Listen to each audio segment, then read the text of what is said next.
yang dimaksud dengan OPP itu, dan kami dan kegiatan ini juga sudah pernah dilakukan pada waktu akreditasi tahun 2018.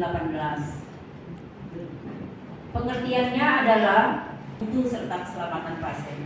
Jadi memang tujuan ini semua untuk meningkatkan mutu serta keselamatan pasien. Tindakan jangka panjang dalam bentuk membuat rekomendasi terkait kelanjutan keanggotaan tenaga medis dan kewenangan klinis. Proses ini dilakukan sedikitnya setiap 3 tahun. Jadi kami sudah molor, sudah memasuki tahun 4 bahkan tahun ke-5.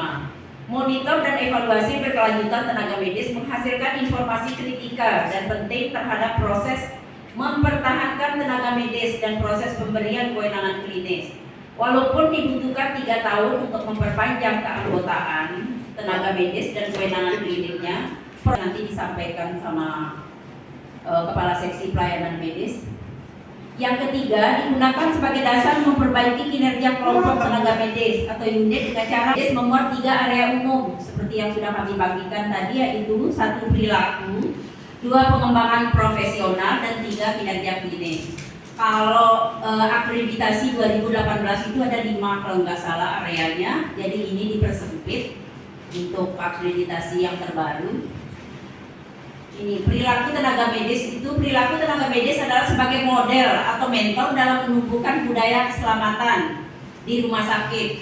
Budaya keselamatan ditandai dengan partisipasi penuh semua staf untuk melaporkan bila ada insiden keselamatan tanpa ada rasa takut untuk melaporkan dan disalahkan. Mungkin itu Pak, area perilaku yang dinilai itu seperti itu. Jadi budaya keselamatan juga sangat menghormati satu sama lain antar kelompok profesional dan tidak terjadi sikap saling mengganggu. Umpan balik staf dalam membentuk sikap dan perilaku yang diharapkan dapat mendukung staf medik menjadi model untuk menumbuhkan budaya aman. Semua ini bermuara kepada keselamatan pasien. Saat ini karena kami punya unit pengaduan Pak, mungkin siapa tahu ada unit pengaduan, mungkin misalnya dari ranah beda, dari ranah dalam, mungkin menyangkut dengan pelayanan yang didapat dari tenaga medis yang ada di sana. Yang kedua, pengetahuan medik atau klinik termasuk pengetahuan biomedik, klinis, epidemiologi, ilmu pengetahuan sosial budaya, dan pendidikan kepada pasien. Alat ukurnya adalah penerapan panduan praktek klinis.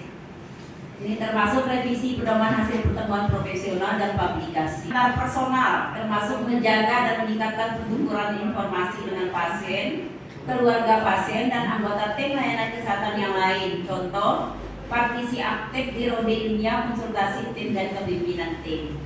5. Profesionalisme, janji mengembangkan profesionalisme terus-menerus, praktek etik, pengertian terhadap perbedaan, serta perilaku bertanggung jawab terhadap pasien, profesi, dan masyarakat.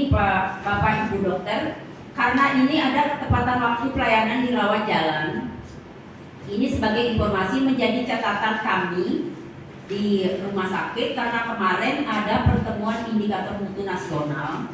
Ketua komite mutunya adalah Pak Dr. Heru. Yang keenam, praktek berbasis sistem serta standar dan tanggap terhadap jangkauan sistem pelayanan kesehatan yang lebih luas. Contoh alat ukurnya, pemahaman terhadap regulasi rumah sakit yang terkait dengan tugasnya, seperti sistem asuransi medis, asuransi kesehatan, sistem kendali mutu dan biaya, peduli pada masalah resistensi antimikroba. Bagian dari proses penilaian, proses pemantauan dan evaluasi berkelanjutan, serta harus mengetahui kinerja anggota tenaga medis yang relevan dengan potensi pengembangan kemampuan profesional tenaga medis. Proses pemantauan PPE tenaga medis harus dapat menjadi bagian dari proses peninjauan kinerja tenaga medis terkait dengan upaya mendukung budaya keselamatan. Penilaian atas informasi bersifat umum berlaku bagi semua anggota tenaga medis dan juga tentang informasi spesifik terkait kewenangan anggota tenaga medis dalam memberikan pelayanannya. Tenaga medis jenis KSM, jenis unit layanan terstandar. 2. Data pemantauan dan informasi dipergunakan untuk perbandingan internal, mengurangi variasi perilaku serta pengembangan profesionalisme dan hasil klinis. 3. Data monitor dan informasi dipergunakan untuk melakukan perbandingan eksternal dengan praktek berdasar bukti atau sumber rujukan tentang data dan informasi hasil klinis. 4. Dipimpin oleh ketua KSM atau unit layanan manajer medis atau unit kajian tenaga medis. 5. Pemantauan dan evaluasi terhadap kepala bidang pelayanan dan KSM oleh profesional yang kompeten. Jadi itu yang dapat kami sampaikan, tapi kami sudah membuat dalam bentuk form. Yang ini yang kami sampaikan tadi adalah PPT-nya, kurang lebihnya seperti itu. Nanti sambil berjalan kami diskusi Pak Dokter.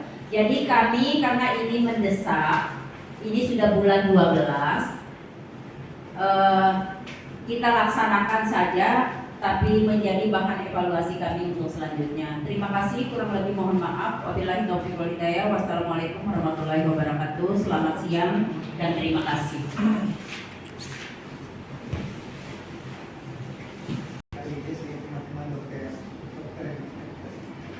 Ini sempat saya catat. Iya, kurang keras suaranya.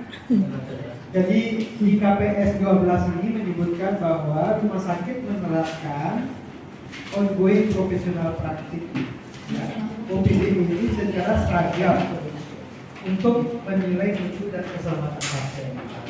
Jadi sudah disebutkan jelas di dalam standar akreditasi ini menyebutkan bahwa rumah sakit itu harus menerapkan OPD ini untuk menilai mutu dan keselamatan pasien. Kemudian bukan saja di KPS 12, tapi di TKRS, karena dulu saya juga pernah di tata kelola rumah sakit itu juga menyebutkan bahwa kepala unit klinis mengevaluasi kinerja para dokter. Tenaga kalau di TKRS itu kan secara umum ya menyebutkan tenaga itu, tapi juga jenis tenaga yang disebutkan di dalam TKRS 2 itu Yang membuat. berarti kan ada komite medis yang mengelola untuk teman-teman medis ini, karena memang tidak ada wadah lagi selain komite medis.